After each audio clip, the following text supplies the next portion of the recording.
오후에 참석하신 여러분들을 주의 이름으로 환영하고 축복합니다. 아마 여기 계신 성도님들이 나이들이 다 지긋하시기 때문에 어렸을 때 선생님은 화장실도 안 가는 줄 알았던 분들이 많았을 것입니다. 선생님은, 목사님은 화장실도 안 갔나 보다. 저희 때만 해도 선생님들과 어른들이 말씀하실 때 어린아이가 또박또박 말을 하면 아무리 좋은 말을 해도 그것은 말대꾸였습니다. 교회도 마찬가지입니다. 목사님이 말씀하시면 아니요, 이런 것이 없이 모두 다 예였어요. 그런데 시대가 변했고 모든 것이 만천하에 드러난 투명한 사회가 되었습니다. 만약 어린아이들에게 야, 선생님은 화장실도 안 가는 사람이라 이렇게 얘기하면 아마 웃기는 이야기라고 생각할 것입니다. 우리가 성경에서 특히 오늘 본문의 에녹 같은 믿음의 선진들을 만나게 될 때 우리와는 비교할 수 없는 이 강한 믿음을 가졌기 때문에 우리는 도저히 올라갈 수 없는 나무 쳐다도 보지 못한다고, 이 에녹의 믿음, 그 믿음을 우리가 쳐다도 못 보는 그런 분입니다. 에녹이라는 사람이, 오늘 제가 소개할 에녹이라는 사람이에요. 그러나 성경은 에녹을 우상시하거나 죄와 허물이 없는 사람이라고 말하지 않습니다. 그 예로 성경은 이 갈멜산 꼭대기에서 여호와의 불을 떨어뜨렸던 누굽니까? 선지자 엘리야를 신약 성경에 뭐라고 그러냐면요, 우리와 성정이 똑같은 사람이라고 묘사했습니다. 비록 그가 하늘에서 불을 떨어뜨리는 그런 능력의 선지자였지만 그도 우리와 육신을 또 같은 성정을 가진 사람이라 이렇게 말했습니다. 즉 불의 선지자 엘리야도 심지어 죽음을 보지 않고 들림받은 에녹도 우리와 똑같은 육신을 가진 냄새나는 사람들이란 말입니다. 이런 의미에서 오늘 설교는 믿음의 사람 에녹의 환상을 깨는 시간입니다. 환상을 깨야 돼요. 신앙생활을 이 환상 중에서 비몽사몽간에 하는 사람들이 꽤 있습니다. 이런 사람이 잘못 가면은 신비주의로 빠지는 것이에요. 저를 한번 따라서 하시기 바랍니다. 신앙의 환상을 깨자. 신앙생활은 환상을 깨야 됩니다. 첫 번째, 에녹의 생애는 우리와 동일한 아주 평범한 사람이었습니다. 본문 21절로 24절에 보니까 에녹은 65세에 무두셀라를 낳았고 무두셀라를 낳은 후 300년을 하나님과 동행하며 자녀들을 낳았으며 그는 365세를 살았더라. 에녹이 하나님과 동행하더니 하나님이 그를 데려가심으로 세상에 있지 아니하였더라 그랬습니다. 여기 보듯이 에녹이 장성하여 결혼하고는 몇 세예요? 65세에 아들 무두셀라를 낳습니다. 너무나 평범한 일입니다. 결혼해서 아들을 낳았다. 이거 너무 평범한 일입니다. 지금보다는 늦게 결혼해서 65세에 아들을 낳았으니까 늦은 감이 있지만 당시 지금하고는 시대가 다를 때입니다. 당시에는 보통 900살까지 살 때예요. 그러니까 65세야 피 끓는 이 청년 때입니다. 즉 65세도 늦은 나이가 아니라는 거예요. 결혼해서 사는 늦은 나이가 아니라는 것입니다. 또 22절에 무두셀라를 낳은 후 300년을 하나님과 동행하며 자녀들을 낳았다 그랬어요. 몇 명의 자녀를 낳았는지 모르지만 자녀들 한 거 보니까 복수로 이 300년 동안 큰아들 무두셀라를 낳은 이후 300년 동안 계속해서 자녀를 낳았다는 거예요. 지금이야 이런 피임기구나 또 이런 산하 제한 이런 걸 생각을 했지만 당시에는 생기는 대로 낳았습니다. 그러니 7남매 8남매, 보통 여기 어른들은 아마 7남매 8남매 자녀들입니다. 그런데 이 구절도 매우 평범한 구절입니다.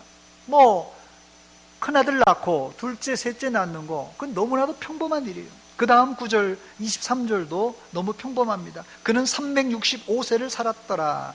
물론 지금보다는 엄청 많이 살았지만 당시 평균 수명을 대비해 보면 특별한 일도 아닙니다. 그런데 마지막 구절 24절, 에녹이 하나님과 동행하더니 하나님이 그를 데려가심으로 세상에 있지 아니하였더라. 이 구절은 우리가 범접할 수 없는 구절입니다. 이 구절을 신약성경 히브리서 11장 5절의 말씀 보니까 믿음으로 에녹은 죽음을 보지 않고 옮겨졌으니 하나님이 그를 옮기심으로 다시 보이지 아니하였더라 그랬습니다. 하나님이 데려가심으로 죽음을 보지 않고 어디요? 천국에 간 자, 아마 예수 믿는 사람이라면 모두 다 이것을 바라지 않을까 생각이 됩니다. 여기 연세가 높으신 분들은 험악한 세월을 살았기 때문에 무슨 일이 닥쳐도 여기 계신 분들 눈 깜짝 안 할 것 같아요. 그러나 여러분, 죽음의 경우는 다릅니다. 죽음은 달라요. 죽음은 누구나 두렵고 또 죽을 때 고통스러울까봐 그게 걱정입니다. 그런데 에녹은 고통 없이 하나님께 들림받아 천국에 갔으니 얼마나 죽을 복을 타고난 사람입니까?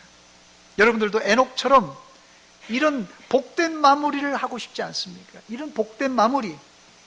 감사한 것은 우리도 모두 에녹이 걸어갔던 길을 갈 수 있는데 예수 그리스도를 믿음으로 모두 천국 하나님의 나라에 들어갈 티켓을 이미 따놓은 사람들입니다. 아멘.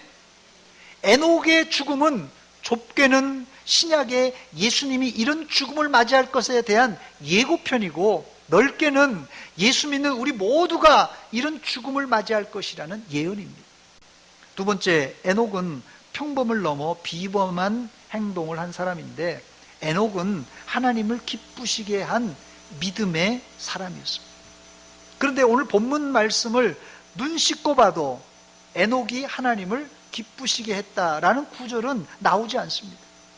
그런데 히브리서 11장 5절 말씀에 보면 히브리서 기자가 에녹을 하나님을 기쁘시게 한 자라고 칭찬합니다.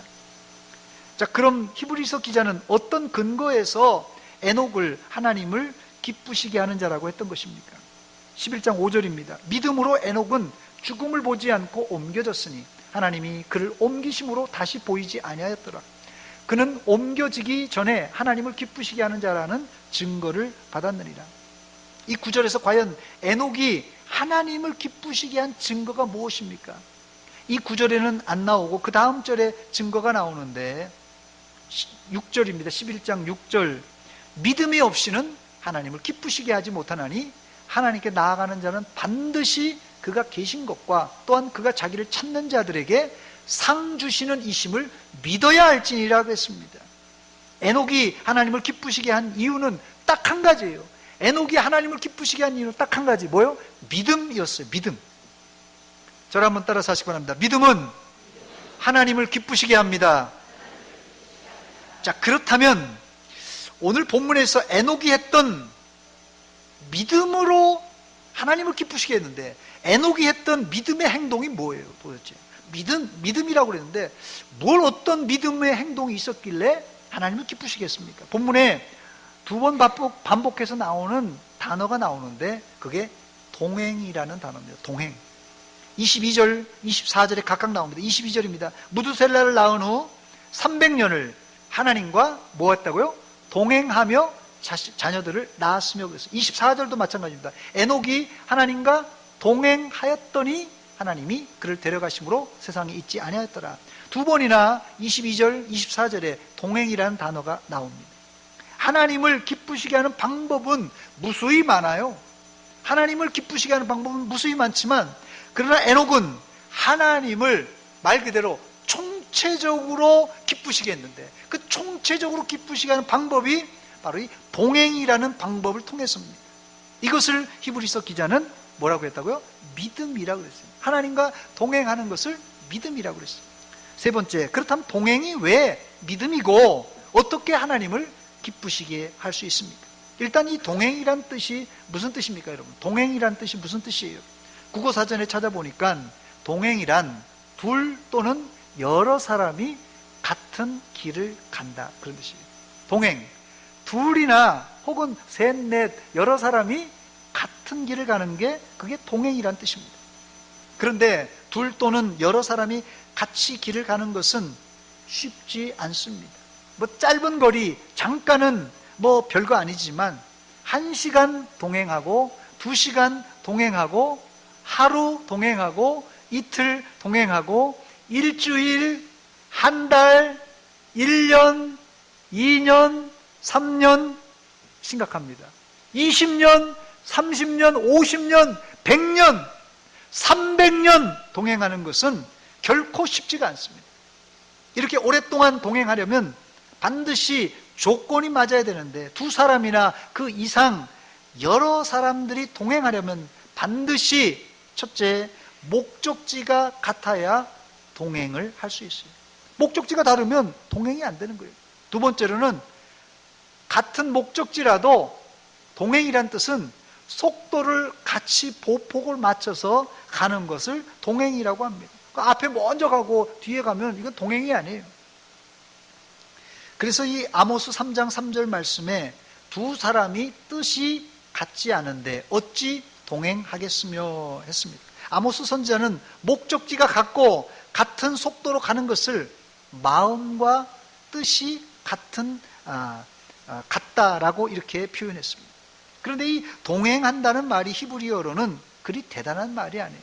뭐 동행이라니까 뭐 엄청난 말 같은데 이 일반 보통 단어입니다. 동행이란 히브리어로 할라크라는 단어인데요. 이 할라크란 말은 걷다라는 단어의 뜻인데요. 산책한다 혹은 친교한다, 교통한다, 그냥 걷다라는 그냥 일반 보통 동사입니다. 그런데 여기 사용된 이 할라크는 이 제기 형태로 쓰였습니다. 제기법이에요.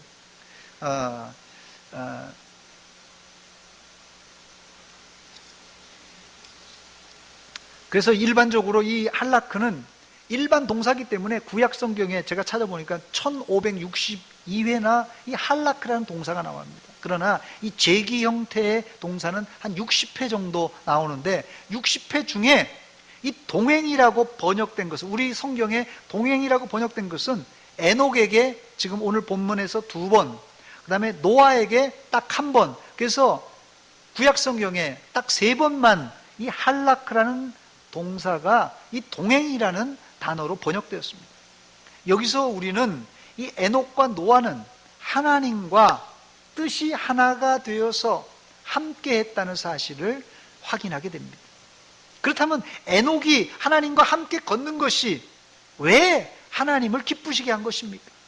본문의 이 할라크라는 동사는 제기동사의 강조사역형으로 되어 있는데요.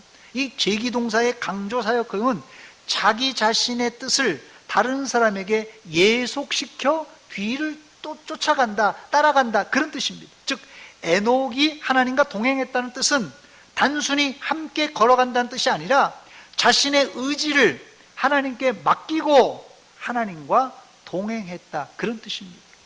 둘 이상 단체가 되면 누가 되었든지 앞서가는 사람이 생기기 마련입니다. 이때 서로 머리가 되려고, 내가 우선이 되고 내가 지도자가 되고 내가 먼저가 되려고 다툼이 생깁니다. 신앙생활도 마찬가지예요.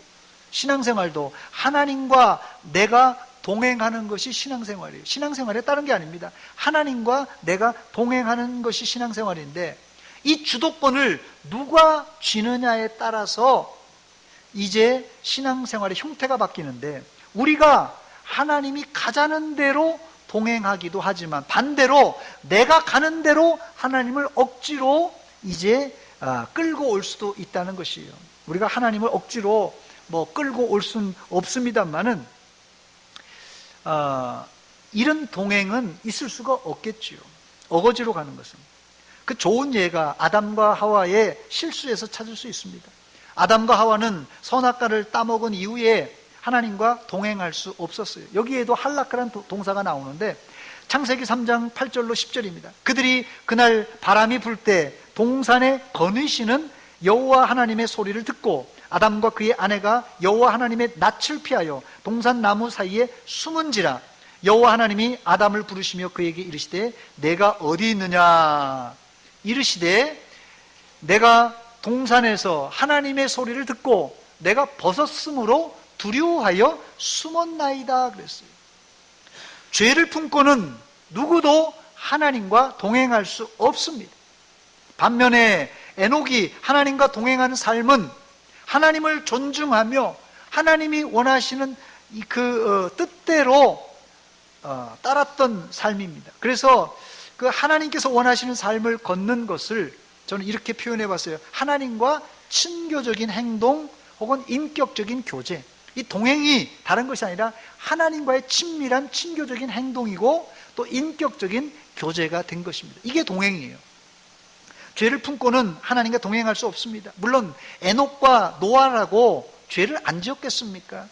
그들도 죄를 짓고 심지어는 하나님과 동행하지 못할 때도 있었습니다.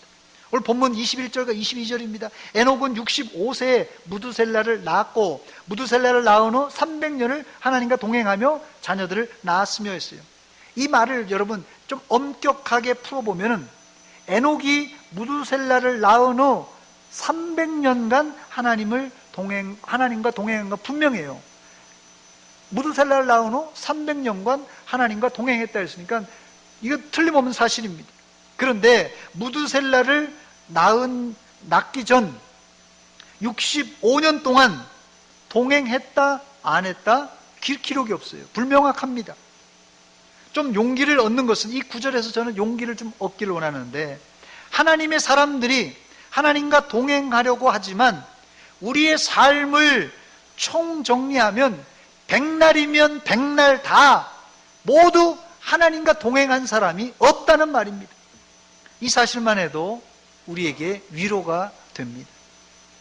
그런데 분명한 사실은 에녹은 65세에 무두셀라를 낳은 이후에 하나님과 300년 동안 동행했다는 사실입니다. 하나님은 우리의 지난 65년 동안 동행하지 않은 것을 탓하지 않습니다. 그 동행하지 않은 것을 겸손하게 회개하고 하나님께 나올 때 하나님은 우리의 과거를 묻지 않으시고 우리를 품어주시고 기꺼이 함께 동행해 주시는 사랑의 하나님, 너그러운 하나님인 줄 믿으시기 바랍니다.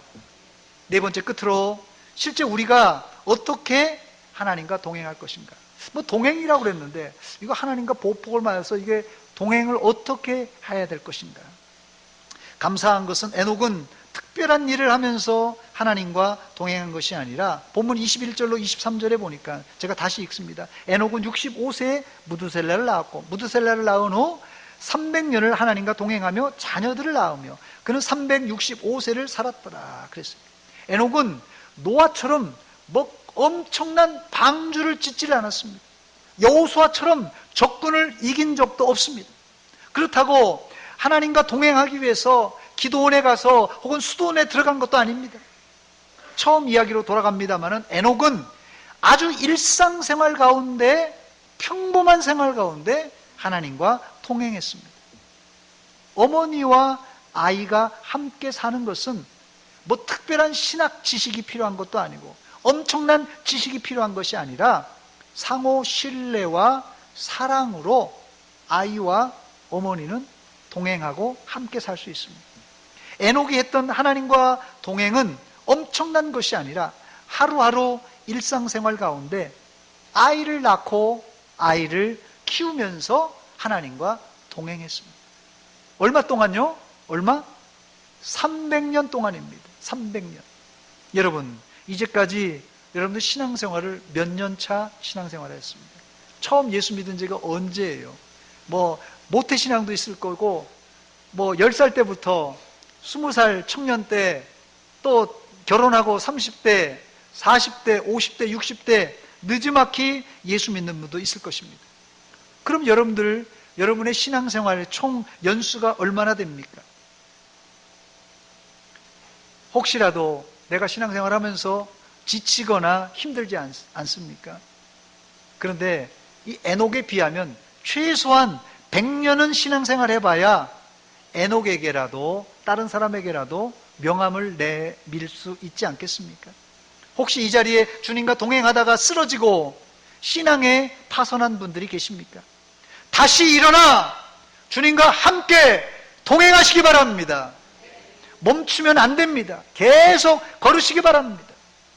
히말라야 14자 한 걸음 한 걸음의 숨결이라는 책이 있습니다. 히말라야 14자 한 걸음 한 걸음의 숨결로라는 화보책이더라고요. 제가 보니까 화보책이에요. 그래서 아마 히말라야 14자를 다 사진에 담아서 그걸 화보로 책을 만들었더라고요. 이 책에서 지은이가 하고 싶은 말은 히말라야 산맥이 아무리 높았고 험할지라도 한 걸음 한 걸음 올라가면, 히말라야 14자 한 걸음 한 걸음의 숨결로 한 걸음씩 한 걸음씩 올라가면 오를 수 있다는 그런 메시지입니다. 신앙생활도 첫 술에 배부를 수가 없습니다.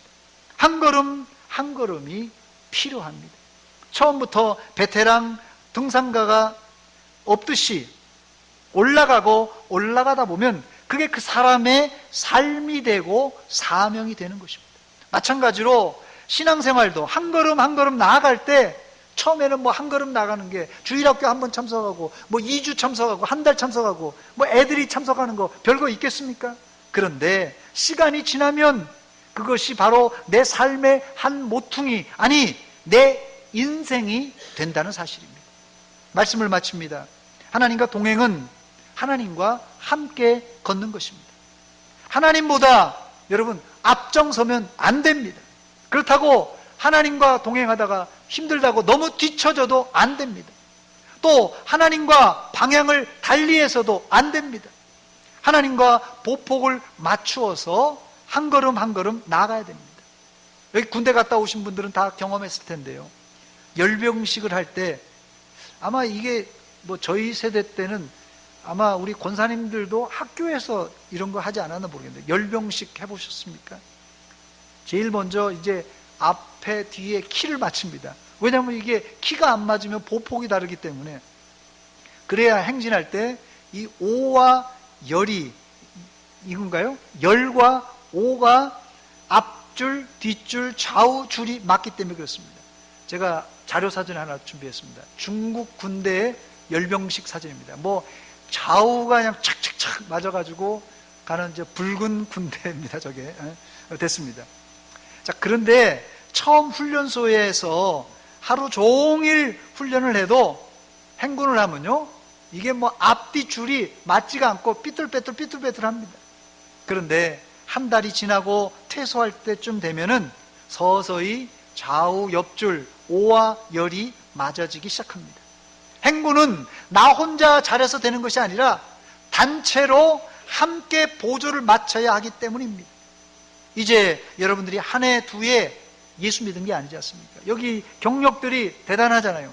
내가 예수 믿은 게 1년, 2년이 아니지 않습니까?